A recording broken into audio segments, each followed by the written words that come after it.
পাখি শুধু একটা বার ফিরে তাকা, গেলি চোখ ছুঁয়ে বড় কাছ দিয়ে আর বুকটা করে গেলি ফাঁকা।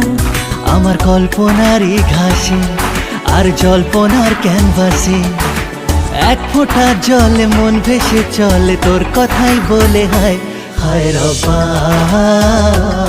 হো হায় রব্বা।